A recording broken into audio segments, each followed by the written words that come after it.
35년을 함께한 남편의 장례식에 온 한 여자가 조용히 울고 있었습니다. 옆에는 6살 아이가 서 있었죠. 그들은 조문도 하지 않고 그냥 돌아갔습니다. 며칠 후 발견한 건 매달 보내진 생활비와 아이 성장일지였습니다. 35년 결혼 생활이 한순간에 흔들렸지만 진짜 이야기는 그때부터 시작되었습니다. 차가운 장례식장 복도를 이정희는 걸음을 멈추지 못하고 걸었습니다. 남편 강민수가 심근경색으로 쓰러진 지 사흘째, 아직도 믿기지 않았습니다. 여보, 정말 가신 거예요? 정희는 영정사진 속 민수를 바라보며 떨리는 손으로 꽃을 정리했습니다. 64세의 남편은 여전히 온화한 미소를 띠고 있었습니다. 대기업 부장으로 일하며 35년 동안 성실하게 가정을 지켜온 남자였습니다. 부인, 조의금 명단 확인해 주세요. 장례식장 직원의 목소리에 정희는 정신을 차렸습니다. 회사 동료들, 친척들, 동네 이웃들까지 많은 사람들이 조문을 왔습니다. 모두가 민수를 좋은 사람이라고 말했습니다. 부장님은 정말 가족을 사랑하는 분이셨어요. 늘 부인 이야기만 하셨거든요. 그러게 말입니다. 회식 자리에서도 일찍 들어가시곤 했죠. 가족이 기다린다면서요. 조문객들의 말을 듣는 정희의 마음은 더욱 아팠습니다. 민수는 정말 좋은 남편이었습니다. 크게 다투지도 않았고 바람을 피운다는 의심도 해본 적 없었습니다. 다만 최근 몇 년간 말수가 줄어들고 어딘가 멀어지는 느낌이 있었을 뿐입니다. 당신 요즘 왜 이렇게 조용해요? 몇 달 전 물어봤을 때 민수는 그저 나이 들어서 그런가 봐라고 대답했습니다. 정희는 그런가 보다 했습니다. 부부가 되면 그런 시기가 있다고 주변에서들 말하지 않았나요? 빈소 앞에 놓인 의자에 앉아 정희는 지난 35년을 떠올렸습니다. 27에 만나 30에 결혼했습니다. 민수는 항상 믿음직한 사람이었습니다. 아이는 없었지만 둘만의 조용한 행복이 있었습니다. 언니, 많이 힘드시죠? 그래도 장례는 잘 치러야죠. 시누이가 와서 위로의 말을 건넸습니다. 정희는 고개를 끄덕였습니다. 민수를 위해 마지막까지 제대로 보내주어야 했습니다. 밤이 되어 조문객들이 줄어들자 정희는 영정사진 앞에 혼자 앉았습니다. 갑작스러운 죽음 앞에서 하고 싶었던 말들이 목구멍까지 차올랐습니다. 여보, 미안해요. 더 잘해줄 걸 그랬나 봐요. 요즘 당신이 힘들어하는 것 같았는데 더 관심을 가져줄 걸 그랬어요. 하지만 이미 늦었습니다. 민수는 더 이상 대답하지 않았습니다. 정희는 처음으로 혼자가 된다는 두려움을 느꼈습니다. 이튿날 오후 조문객들이 가장 많이 몰리는 시간이었습니다. 정희는 인사를 받느라 정신이 없었는데 문득 시선이 빈소 한쪽 구석으로 향했습니다. 거기에 젊은 여자 한 명이 앉아 있었습니다. 30대 후반쯤 보이는 여자는 검은 옷을 입고 조용히 눈물을 흘리고 있었습니다. 옆에는 6살쯤 된 여자아이가 서 있었습니다. 엄마, 왜 울어요? 아이가 작은 목소리로 물었지만 여자는 대답하지 않고 계속 울었습니다. 정희는 이상했습니다. 저 사람들은 누구일까? 조문도 하지 않고 왜 저기 앉아서 울고만 있는 걸까? 실례합니다. 혹시 고인과 어떤 관계이신지. 정희가 다가가려는 순간 그 여자는 급히 일어서며 아이 손을 잡았습니다. 서우야, 가자.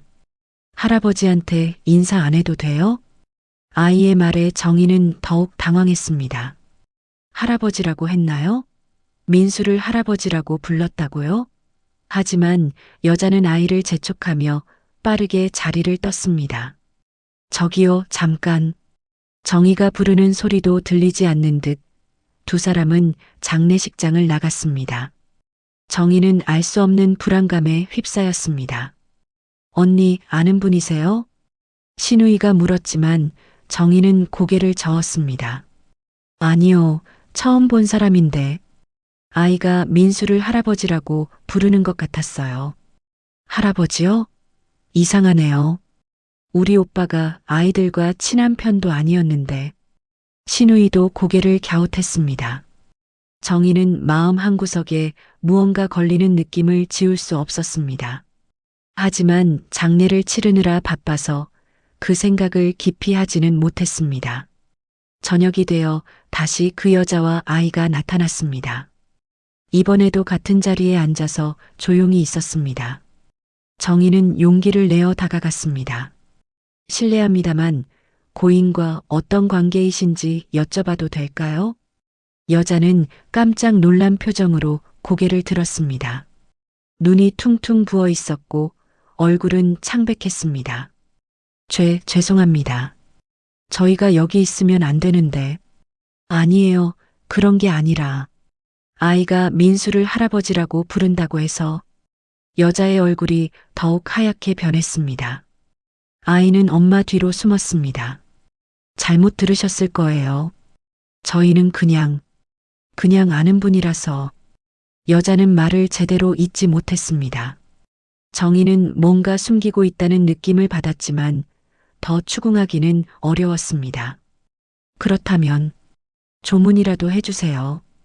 고인이 고마워할 거예요. 하지만 여자는 고개를 저었습니다.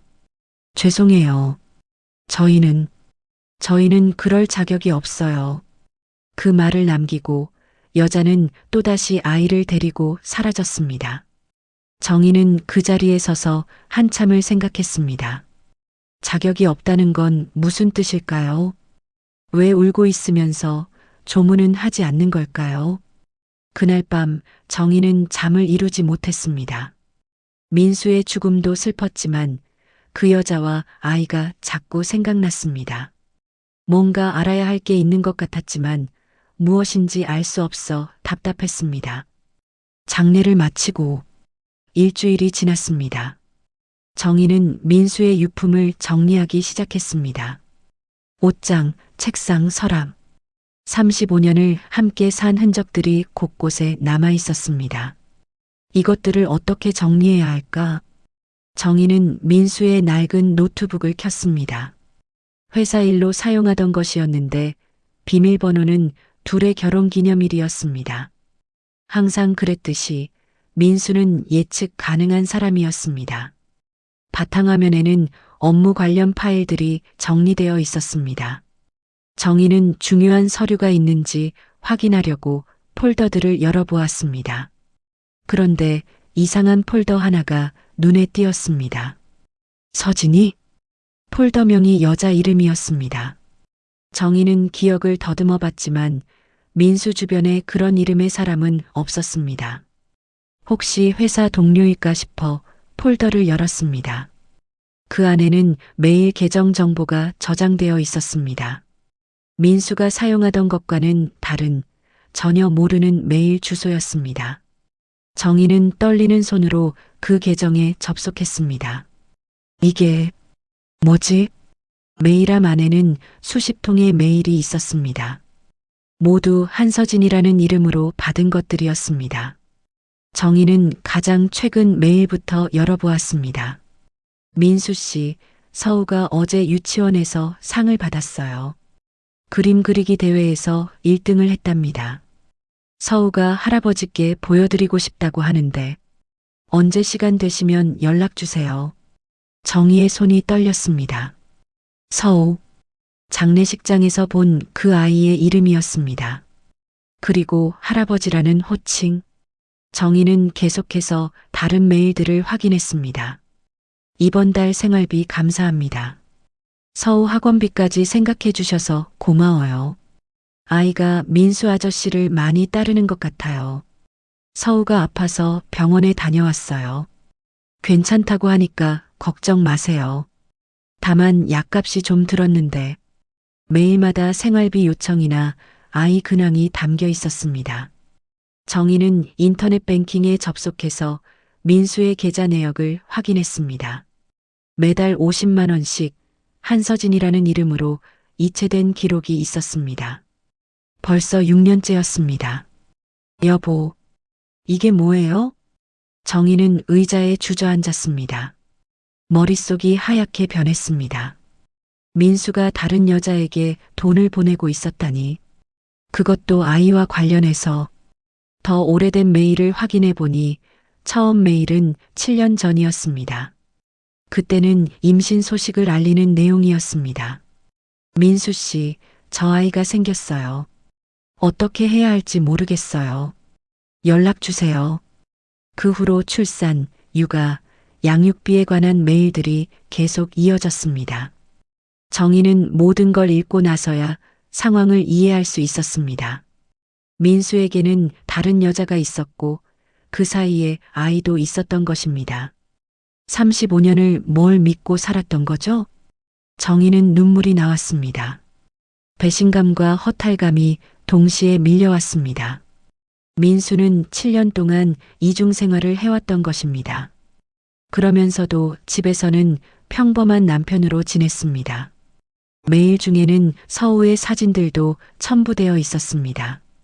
돌잔치 사진, 유치원 입학식 사진, 생일 사진. 정희가 모르는 사이에 민수에게는 또 다른 가족이 있었던 것입니다. 왜 나한테는 아무 말도 안 했어요? 정희는 영정사진을 바라보며 물었지만 민수는 대답하지 않았습니다. 평생을 함께 산 남편이 완전히 낯선 사람이 되어버린 기분이었습니다.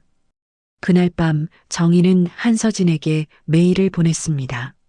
만나서 이야기하고 싶다고 민수의 부인이라고 밝히며 연락처를 남겼습니다. 진실을 알아야 했습니다. 더 이상 모른 채로 살 수는 없었습니다. 사흘 후 한서진에게서 답장이 왔습니다. 만나자는 연락이었습니다. 정희는 조용한 카페를 정해서 약속을 잡았습니다. 가슴이 두근거렸지만 피할 수는 없는 일이었습니다. 약속 시간보다 일찍 도착한 정희는 커피를 주문하고 기다렸습니다. 곧 한서진이 나타났습니다. 장례식장에서 봤던 바로 그 여자였습니다. 39살의 서진은 정희보다 20살 이상 어렸습니다. 안녕하세요. 한서진입니다. 서진은 정희 앞에 앉으며 고개를 숙였습니다. 얼굴이 창백하고 눈가에는 다크서클이 짙었습니다. 정희는 복잡한 심정으로 서진을 바라봤습니다. 메일들을 다 봤어요. 6년 동안, 아니 7년 동안 민수와. 죄송합니다. 서진은 정희 말을 끊으며 고개를 더 깊이 숙였습니다. 정말 죄송해요. 변명할 수도 없고 어떤 말씀을 드려야 할지도 모르겠어요. 정희는 서진을 보며 화가 났습니다. 하지만 동시에 이 여자도 힘들어 보인다는 생각이 들었습니다. 서우가 민수의 아이가 맞나요? 네, 그렇습니다. 죄송해요. 서진의 대답에 정희는 한동안 말을 잇지 못했습니다. 정말이었습니다. 민수에게 다른 아이가 있었던 것입니다. 어떻게 만났어요? 7년 전에 제가 민수 씨 회사 근처 카페에서 일했어요. 자주 오시던 손님이었는데 그러다가 알게 되었어요. 서진은 조심스럽게 말을 이어갔습니다. 처음에는 그냥 친한 사이였어요. 민수 씨가 집에서 힘든 일이 있다고 하셔서 이야기 상대가 되어드렸죠. 그런데 점점 감정이 생겼어요.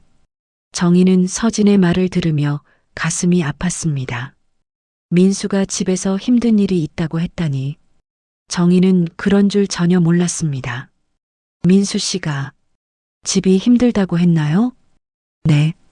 부인과 사이가 소원하다고 하셨어요. 대화도 별로 없고 서로 다른 삶을 사는 것 같다고. 정희는 충격을 받았습니다. 민수가 그런 말을 다른 여자에게 했다니. 그런데 생각해보니 정말 최근 몇 년간 부부 사이의 대화가 줄어들긴 했습니다. 그래서 서울을 가진 거예요? 네. 아이가 생기고 나서 민수 씨가 책임을 지려고 하셨어요. 이혼하고 저랑 같이 살자고 하셨죠. 하지만 저는 거절했어요. 정희는 놀라며 서진을 바라봤습니다. 왜요? 민수 씨가 부인을 사랑하고 있다는 걸 알았거든요. 제게는 미안함과 책임감으로 그런 말씀을 하신 거였어요. 진짜 사랑은 부인께 있었어요. 서진의 말에 정희는 더욱 혼란스러웠습니다. 민수가 자신을 사랑했다고? 그런데 왜 다른 여자와 관계를 가진 거죠? 그럼 왜 계속 만났어요? 서우 때문이에요. 민수 씨가 아이를 너무 사랑했거든요. 매주 와서 서우와 시간을 보내셨어요. 아이도 민수 씨를 정말 좋아했고요. 정희는 이해할 수 없었습니다. 사랑한다면서 바람을 피우고 아이를 사랑한다면서 숨겨두고 민수라는 사람이 점점 알 수 없게 느껴졌습니다. 마지막에 민수 씨가 뭐라고 했나요? 돌아가시기 며칠 전에 만났는데 부인께 모든 걸 말씀드리고 싶다고 하셨어요. 더 이상 숨길 수 없다고, 정직하게 살고 싶다고 하셨어요. 정희는 눈물이 났습니다. 민수가 진실을 말하려고 했다니. 그런데 그 기회를 갖지 못하고 세상을 떠난 것입니다. 부인, 정말 죄송해요. 저 때문에 민수 씨가 힘드셨을 거예요. 부인께서도 상처받으셨을 거고, 모든 게 제 잘못이에요. 서진이 눈물을 흘리며 사과했습니다. 정희는 복잡한 마음으로 서진을 바라봤습니다. 이 여자를 미워해야 할까요? 아니면 불쌍히 여겨야 할까요? 서우는 어떻게 지내요? 할아버지가 보고 싶다고 매일 물어봐요. 왜 안 오시는지, 언제 오시는지. 아직 돌아가신 걸 말해주지 못했어요. 정희는 그 어린아이를 생각하니 마음이 아팠습니다. 아무 잘못 없는 아이가 아버지를 잃은 것입니다. 두 여자는 한참을 말없이 앉아 있었습니다. 35년 결혼 생활이 하루아침에 무너진 정희와 7년간 숨겨진 관계를 이어온 서진. 둘 다 민수를 사랑했지만 둘 다 상처받은 여자들이었습니다. 집으로 돌아온 정희는 며칠 동안 아무것도 할 수 없었습니다. 서진과의 만남이 계속 머릿속을 맴돌았습니다. 민수에 대한 분노와 배신감, 그리고 알 수 없는 공허함이 뒤섞여 있었습니다. 정말 나를 사랑했다고? 정희는 민수의 영정사진을 바라보며 혼잣말을 했습니다. 서진의 말이 사실이라면 민수는 끝까지 자신을 사랑했다는 것입니다.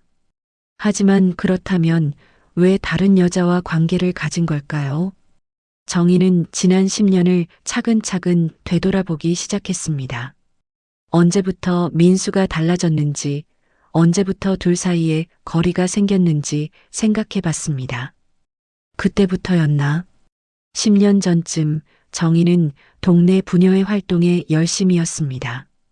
매일 모임이 있었고 집에 있는 시간보다 밖에서 보내는 시간이 더 많았습니다. 민수가 퇴근해서 돌아와도 정희는 늘 어디선가 모임을 하고 있었습니다. 여보, 오늘도 모임 있어요? 민수가 물어봤을 때 정희는 귀찮다는 듯이 대답했습니다. 네, 중요한 일이 있어서요. 저녁은 냉장고에 있는 반찬으로 드세요. 그때 민수의 표정이 어땠는지 정희는 기억하지 못했습니다. 너무 바빴고 민수는 항상 이해해주는 사람이라고 생각했기 때문입니다. 몇 년 후에는 정희가 취미 활동에 빠져 있었습니다. 요가, 등산, 독서 모임까지. 정희에게는 새로운 세계였습니다. 결혼 후 처음으로 자신만의 시간을 갖는 기분이었습니다. 당신도 뭔가 취미를 가져봐요. 집에만 있지 말고. 정희가 말했을 때 민수는 씁쓸하게 웃었습니다. 난 집에 있는 게 좋아. 당신이랑 있을 때가 제일 편하거든. 하지만 정희는 그 말을 진지하게 듣지 않았습니다. 민수는 원래 집에 있기를 좋아하는 사람이라고 생각했으니까요. 언제부턴가 저녁 식사도 따로 하게 됐습니다. 정희는 모임에서 먹고 오고 민수는 혼자 집에서 간단히 때웠습니다. 주말에도 정희는 약속이 많았고 민수는 혼자 집에서 시간을 보냈습니다. 우리 언제 제대로 대화를 나눴었나? 정희는 생각해봤지만 기억나지 않았습니다. 부부이니까 대화는 당연히 한다고 생각했는데 실제로는 생활에 필요한 말들만 주고받았던 것 같습니다. 오늘 회사 어땠어요? 그냥 그래. 내일 마트 갈 건데 필요한 거 있어요? 별로. 이런 식의 대화가 전부였습니다. 민수의 속마음이나 하루 있었던 일들에 대해서는 관심을 갖지 않았습니다. 민수도 점점 말수가 줄어들었고 정희는 그런 민수가 편했습니다. 내가 먼저 멀어진 건 아닐까? 정희는 뒤늦게 깨달았습니다. 민수가 바람을 피운 것은 잘못이지만 그렇게 될 수밖에 없었던 이유가 있었을지도 모른다는 생각이 들었습니다. 민수는 혼자 저녁을 먹으며 무슨 생각을 했을까요? 아내가 자신보다 다른 일들을 더 중요하게 여긴다고 느꼈을까요? 외로웠을까요? 여보, 미안해요.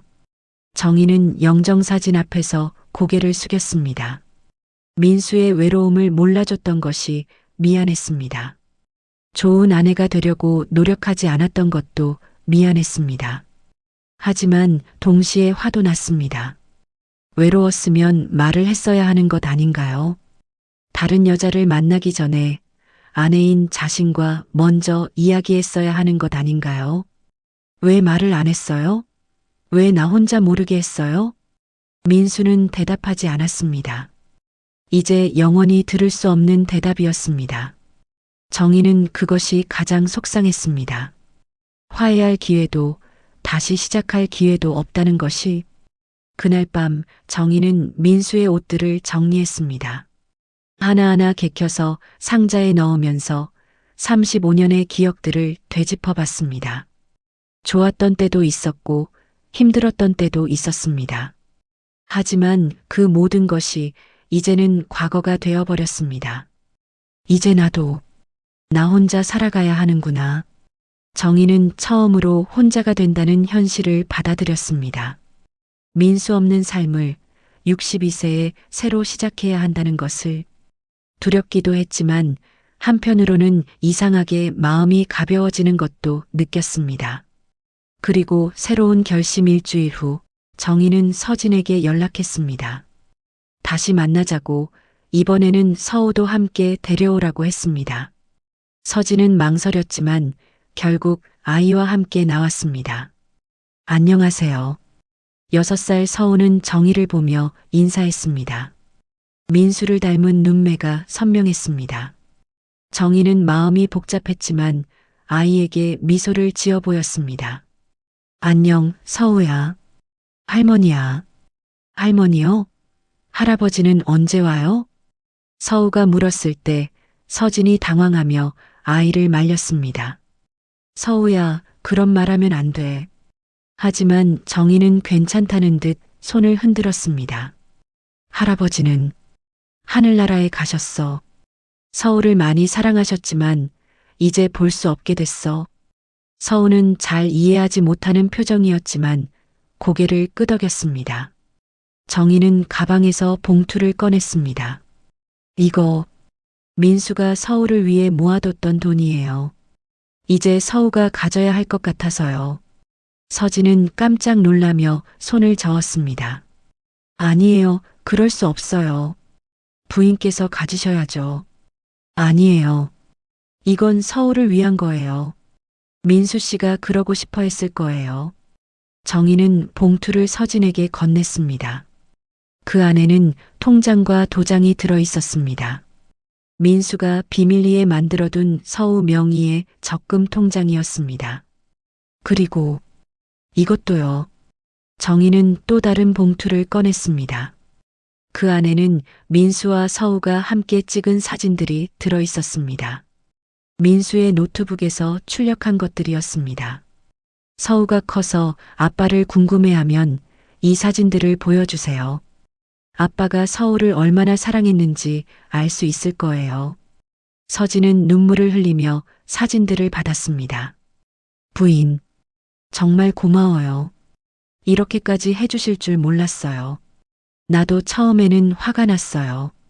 배신감도 들었고 민수 씨를 미워하기도 했어요. 하지만 생각해보니 민수 씨도 힘들었을 것 같아요. 정희는 조용히 말을 이어갔습니다. 우리 부부도 완벽하지 않았어요. 서로 소홀했던 부분이 있었고 대화도 부족했죠. 민수 씨가 외로웠을 수도 있어요. 서진은 고개를 숙였습니다. 그래도 제가 잘못한 거예요. 가정을 파괴한 건 제 잘못이에요. 가정은 이미 조금씩 무너지고 있었을지도 몰라요. 우리가 서로를 돌보지 않으면서 말이에요. 정희는 서우를 바라봤습니다. 이제 서우가 중요해요. 이 아이가 건강하게 자라는 것이 민수 씨가 원했던 일일 거예요. 서우 엄마 앞으로 힘든 일 있으면 연락하세요. 서우 할머니로서 도울 일이 있으면 도와드릴게요. 정희의 말에 서진은 더욱 눈물을 흘렸습니다. 이런 따뜻함을 받을 자격이 없다고 생각했는데 정희는 원망하기보다 이해하려고 했습니다. 그날 오후 정희는 혼자 민수의 납골 땅을 찾았습니다. 흰 국화꽃을 들고 가서 민수 앞에 놓았습니다. 여보, 이제야 알 것 같아요. 당신이 왜 힘들었는지, 왜 외로웠는지. 나도 좋은 아내가 아니었나 봐요. 정희는 민수의 사진을 바라보며 말했습니다. 화도 나고 배신감도 들어요. 하지만 이제 그만 놓아주려고요. 당신도 나 자신도 말이에요. 바람이 불어와 정희의 머리카락을 흔들었습니다. 서우는 제가 잘 돌봐줄게요.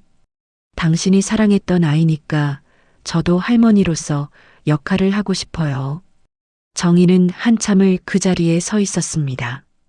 35년의 결혼 생활을 정리하고 새로운 삶을 시작할 준비를 하는 시간이었습니다.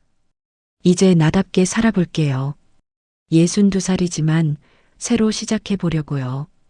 당신도 편히 쉬세요. 그날 이후 정희는 변화했습니다. 봉사활동을 시작했고 혼자 사는 노인들을 돕는 일에 참여했습니다. 서우와도 한 달에 한 번씩 만나서 할머니 역할을 했습니다. 민수 없는 삶이 외롭긴 했지만 자신만의 의미 있는 삶을 찾아가고 있었습니다. 사랑은 때로 완벽하지 않지만 용서와 이해를 통해 새로운 형태로 이어질 수 있다는 것을 배웠습니다. 이정희는 완벽하지 않은 사랑과 관계 속에서도 용서와 이해를 통해 성장하며 새로운 삶의 의미를 찾아가는 성숙한 여성의 모습을 보여줍니다. 오늘 이야기 공감되셨다면 구독과 좋아요 눌러주시고 다음 이야기에서 또 만나요.